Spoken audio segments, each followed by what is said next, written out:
하나님 말씀 역대하 22장 1절부터 12절까지의 말씀입니다. 역대하 22장 1절부터 12절까지의 말씀 제가 봉독하도록 하겠습니다. 예루살렘 주민이 여호람의 막내 아들 아하시야에게 왕위를 계승하게 하였으니 이는 전에 아라비아 사람들과 함께 와서 진을 치던 부대가 그의 모든 형들을 죽였습니다. 그러므로 유다 왕 여호람의 아들 아하시야가 왕이 되었더라.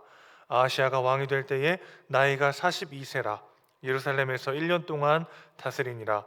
그의 어머니의 이름은 아달랴요 오므리의 손녀더라. 아하시야도 아합의 집 길로 행하였으니 이는 그의 어머니가 꾀어 악을 행하게 하였습니다. 그의 아버지가 죽은 후에 그가 패망하게 하는 아합의 집의 가르침을 따라 여호와 보시기에 아합의 집같이 악을 행하였더라. 아하시야가 아합의 집의 가르침을 따라 이스라엘 왕 아합의 아들 요람과 함께 길랏 라못으로 가서 아람 왕 하사엘과 더불어 싸우더니 아람 사람들이 요람을 상하게 한지라. 요람이 아람 왕 하사엘과 싸울 때에 라마에서 맞아 상한 것을 치료하려 하여 이스라엘로 돌아왔더라.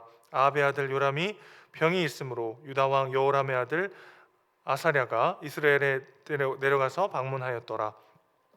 아하시야가 요람에게 감으로 해를 입었으니 이는 하나님께로 말미암은 것이라. 아하시야가 갔다가 요람과 함께 나가서 님시의 아들 예후를 맞았으니 그는 여호와께서 기름을 부으시고 아합의 집을 멸하게 하신 자이더라. 예후로 하여금 아합의 집을 심판하게 하실 때에 유다 방백들과 아하시야의 형제들의 아들들 곧 아하시야를 섬기는 자들을 만나서 죽였고 아하시야는 사마리아에 숨었더니 예후가 찾음에 무리가 그를 예후에게로 잡아가서 죽이고 이르기를 그는 전심으로 여호와를 구하던 여호사밧의 아들이라 하고 장사하였더라. 이 아하시야의 집이 약하여 왕위를 힘으로 지키지 못하게 되니라. 아하시야의 어머니 아달랴가 자기 아들이 죽은 것을 보고 일어나 유다 집의 왕국의 씨를 모두 진멸하였으나 왕의 딸 여호사밧이 아하시야의 아들 요아스를 왕자들이 죽임을 당하는 중에서 몰래 빼내어 그와 그의 유모를 침실에 숨겨 아달랴를 피하게 하였으므로 아달랴가 그를 죽이지 못하였더라. 여호사밧은 여호람의 왕의 딸이요 아하시야의 누이요 제사장 여호야다의 아내이더라. 요아스가 그들과 함께 하나님의 전에 6년을 숨어 있는 동안에 아달랴가 나라를 다스렸더라. 아멘. 살면서 후회를 한 번도 안 해본 사람이 있을까요? 삶은 항상 선택의 연속이기 때문에 또 무언가를 선택하면 무언가를 포기해야만 하는 인생의 여정을 걸어가면서 누구나 한 번쯤은 선택하지 않은 길에 대한 막연한 동경이나 아쉬움 혹은 아련함이나 후회를 느끼면서 살아갈 것이라고 생각이 됩니다. 더욱이 한 번의 선택이 치명적인 결과를 가져오게 된다면 그 후회의 크기와 깊이는 더욱 배가 될 수밖에 없을 것입니다. 우리는 여호사밧의 잘못된 선택의 결과를 계속해서 목도하고 있습니다. 북이스라엘과 아합 가문을 패망으로 이끌었던 죄악들이 남유다에도 그대로 퍼지고 있는 것을 어제에 이어서 오늘 본문도 계속해서 고발하고 있습니다. 여호사밧 왕은 아들 7명 중에 장남 여호람을 아합과 이세벨의 딸이었던 아달랴와 결혼시키고 그에게 왕위를 물려주게 되죠. 다른 왕자들에게는 은금과 보물과 유다 견고한 성읍들을 선물로 후히 주었습니다. 그런데 여호람은 왕이 된 후에 6명의 동생들을 다 죽여버립니다. 오늘 본문 1절에서는 열왕기에는 나오지 않는 그 후에 사건이 하나 나오는데요. 여호람의 아들들이 아라비아 사람들에 의해 죽임을 당하는 사건입니다. 역대기 기자는 동생들을 다 죽여버린 여호람 왕의 약한 행동을 하나님이 어떻게 즉각적으로 보응하시는지를 보여주시기 위해서 이 부분을 추가로 기록하고 있는 것으로 보입니다. 결국 여호람의 아들은 막내 아하시야만 남게 되었고 그가 왕이 되었습니다. 2절을 보면 아하시야가 왕이 될 때 42세라고 되어 있는데요. 그렇게 되면 32세의 왕이 되어서 8년간 다스리다가 죽은 그의 아버지 여호람보다 나이가 더 많게 됩니다. 그래서 여러 영어 번역본들을 보면은 22세로 고쳐서 번역을 했습니다. 비교적 젊은 나이에 아하시야가 왕위에 오르게 된 것이죠. 그런 그의 삶을 간략하게 요약한 것이 3절 말씀입니다. 아하시야도 아합의 집 길로 행하였으니 이는 그의 어머니가 꾀어 악을 행하게 하였습니다. 여호사밧의 잘못된 선택이 가져온 결과가 계속해서 남유다 가운데 악영향을 끼치고 있는 것을 보게 되는 것이죠. 아하시아가 아합의 집 길로 행하였다. 이 표현이 참 중요한데 그 결과가 너무 자명하기 때문이죠. 열왕기상 21장 21절에서 22절을 보면 하나님은 아합의 집에 내리실 심판을 선포하십니다. 여호와의 말씀이 내가 재앙을 내게 내려 너를 쓸어버리되 내게 속한 남자는 이스라엘 가운데 매인자나 노인자를 다 멸할 것이요 또 내 집이 느바세 아들 여로보암의 집처럼 되게 하고 아히야의 아들 바하사의 집처럼 되게 하리니 이는 내가 나를 노하게 하고 이스라엘이 범죄하게 한 까닭이니라 하셨고, 이게 아합에게 하신 하나님의 말씀인데 하나님은 아합 가문의 모든 남자들을, 그의 집에 속한 모든 사람들을 멸하실 것이라고 말씀하시는 것이죠. 북이스라엘은 아버지 아합에 이어서 아들 요람이 왕이 되었습니다. 그런데 그는 아람 왕 하사엘과 전투하다가 심한 부상을 당하게 되죠. 이때 아하시아가 요람을 방문합니다.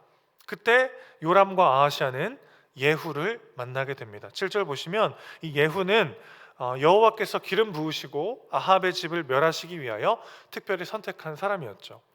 참 운도 없이 아하시아가 그때 그곳에 딱 요람과 함께 있지 않았더라면 죽지 않았을지도 모릅니다. 그러나 우리는 이 장면에서 아합에게 속한 남자 아합의 집을 쓸어버리겠다라고 하신 하나님의 지엄한 말씀이 아하시아에게도 적용되고 있는 것을 보게 되는 것이죠. 그러니까 단순히 운이 나빠서가 아니고 이 모든 우연과 모든 사건 하나하나를 하나님께서 지금 사용하고 계시다는 것입니다. 아하시아는 혈통적으로 아합의 외손자였죠. 그리고 그의 행실도 아합의 길로 행하였습니다. 그래서 하나님께서 예후를 통하여 아합 가문에게 내리신 심판을 아하시아도 당하게 되는 것이죠. 7절 다시 보시면 아하시아가 해를 입은 것이 하나님께로 말미암은 것이다 라고 되어 있습니다. 그러므로 아하시아가 요람의 문병을 갖다가 예후를 만나 죽은 것은 불행한 우연이 아니라 심판을 이루시는 하나님의 섭리였던 것이죠. 하나님은 모든 것을 주관하시고 다스리십니다. 모든 우연 하나하나까지 하나님의 손 안에 있습니다. 아합이 어떻게 죽었는지 기억하시죠? 미가야 선지자의 불길한 예언이 막 마음이 쓰였는지 변장을 하고 전쟁터에 갑니다. 왕이 반드시 죽을 거라고 하는 그의 예언이 막 마음에 걸렸던 것 같아요. 그래서 왕의 옷을 벗고 일반 복장을 하고 들어갑니다.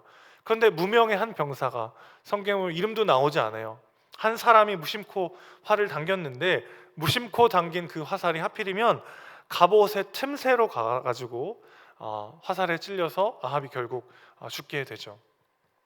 아하시아는 어떻습니까? 하필 이스라엘에서 아합의 아들 요람이 부상당해서 방문했다가 거기서 우연히도 예후를 만나게 됩니다.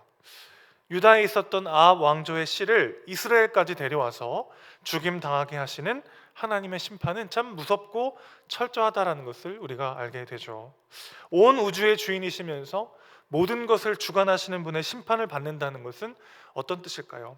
아무도 그것을 피할 수 없다는 뜻이죠. 떨어지는 낙엽조차 두려울 수밖에 없는, 만나게 되는 모든 사람, 모든 사건, 모든 장소가 심판일 수 있다는 뜻입니다. 반대로 그분의 사랑과 보호를 받는다는 것은 어떤 의미겠습니까? 우리가 당하는 모든 고난과 어려움, 환난과 핍박, 상처와 결핍, 혹은 우연히 경험하게 되는 모든 것들을 송두리째 사용하셔서 우리에게 가장 복된 것으로 바꾸어 주실 수 있다는 뜻입니다. 룻을 한번 생각해 볼까요? 룻기 2장 3절 4절을 보면요, 이런 구절이 나옵니다. 룻이 가서 베는 자를 따라 밭에서 이삭을 줍는데 우연히 엘리멜렉의 친족 보아스에게 속한 밭에 이르렀더라. 마침 보아스가 베들레헴에서부터 와서 베는 자들에게 이르되 여호와께서 너희와 함께 하시기를 원하노라. 룻은 모든 것을 잃었습니다. 남편을 잃었고 자기 친족과 민족을 떠나 낯선 이국 땅으로 오게 되었죠. 그녀에게 남겨진 것이라고는 절망에 빠져버린 시어머니뿐이었습니다. 하루하루 먹고 살 일이 빠듯한 불확실하고 불안한 삶의 소용돌이 한복판에 룻은 우연히도 한 밭으로 가게 되었고 마침 그 자리에 다가온 미래의 남편을 만나게 되는 것이죠. 우연히와 마침이 만나 룻은 다윗의 조상이 됩니다. 우리가 두려워해야 할 것은 불확실성과 무작위성이 아니죠. 하나님은 무심코 일어난 일로도 심판하실 수 있는 분이고 우연히 일어난 일로도 구원하실 수 있는 분이기 때문에 그렇습니다. 그렇기 때문에 우리가 두려워해야 할 것은 눈앞에 불확실한 상황이 아니죠. 하나님을 잃어버리는 것입니다. 하나님과의 관계가 끊어지는 것입니다. 내년에 어떤 일이 일어날지, 백신은 언제쯤 개발되어서 코로나부터 자유할 수 있을지, 언제쯤 일상으로 돌아갈 수 있을지 아무도 알 수 없습니다. 그러나 우리가 아는 것은 이것 한 가지입니다. 누가 우리를 그리스도의 사랑에서 끊으리요? 환난이나 곤고나 박해나 기근이나 적신이나 위험이나 칼이랴. 내가 확신하노니 사망이나 생명이나 천사들이나 권세자들이나 현재일이나 장래일이나 능력이나 높음이나 깊음이나 다른 어떤 피조물이라도 우리를 우리 주 예수 그리스도 안에 있는 하나님의 사랑에서 끊을 수 없으리라. 여러분 믿으십니까? 이 말씀을 우리의 말씀으로 받으시길 소원합니다. 오직 하나님 한 분만을 경외함으로 모든 두려움으로부터 자유하는 우리 모두 되시기를 주님의 이름으로 축복합니다. 세상의 모든 불확실함과 무작위성을 사용하셔서 우연히와 마침을 사용하셔서 우리를 구원하시는 하나님의 능력을 의지함으로 세상에 줄 수 없는 평안을 누리시기를 주님의 이름으로 축복합니다. 오늘 본문에서도 하나님은 우연히 그리고 마침 일어난 일들을 통해서 다윗 가문을 지키십니다. 아들 아하시아가 죽었다는 소식을 듣자마자 이 악한 여왕 아달랴는 재빠르게 움직여서 정권을 장악합니다. 그녀는 정권의 후계자가 될 가능성이 있는 왕족들을 모두 다 잡아 죽입니다. 다윗 왕조가 지금 멸족의 위기를 맞게 된 것이죠. 모든 왕자들이 죽임당하던 바로 그때 하나님은 다윗 왕과의 마지막 남은 왕자 요아스를 우연히 한 여인과 만나게 하십니다. 그의 고모이자 여호람의 딸 여호사부아시였습니다. 11절 보실까요? 왕자들이 죽임을 당하는 중에 우연히도 여호사부앗은 요아스와 함께 있었습니다. 그래서 다른 왕자들이 다 죽임을 당하던 그때 그녀는 몰래 요아스를 빼내올 수 있었습니다.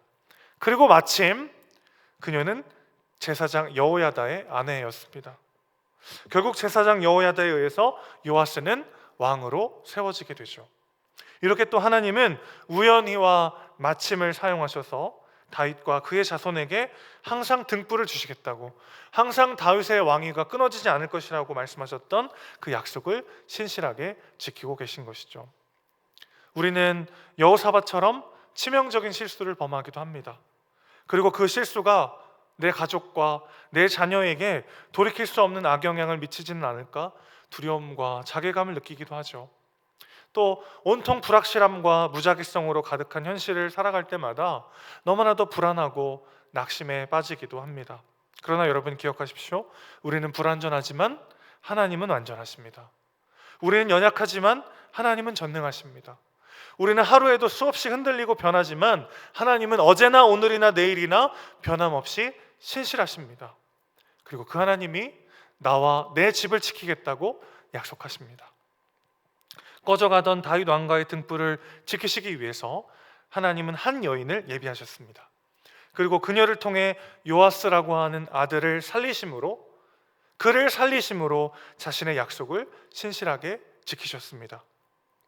그리고 그 하나님은요, 죄악으로 인해 죽어가는 우리를 살리시기 위해서 또 한 여인을 예비하셨죠. 그리고 이번에는 그녀를 통해 이 땅에 보내신 아들을 죽이심으로 우리를 온전히 자신의 것으로 만드셨습니다. 우리가 불안해하고 두려워하고 있는 것은 무엇입니까? 우리의 연약함인가요? 우리의 실수? 눈앞에 불확실한 상황? 그런 것들을 두려워하는 것이 아니라 그 모든 것을 사용하여 합력하여 선을 이루시는 그 하나님의 임재가 내 안에 있는가? 내가 여전히 그 하나님 한 분만을 온전히 신뢰하며 주님과 동행하고 있는가? 이것이 우리의 모든 불안함의 핵심이 되기를 소원합니다. 오직 여호와 하나님 한 분만을 경외하고 그분의 임재 가운데 있기를 날마다 갈망하며 다른 모든 두려움으로부터 자유하고 주님이 주시는 그 세상이 줄 수 없는 위대한 평안과 기쁨을 누리시는 우리 모두가 되시기를 주님의 이름으로 축복합니다.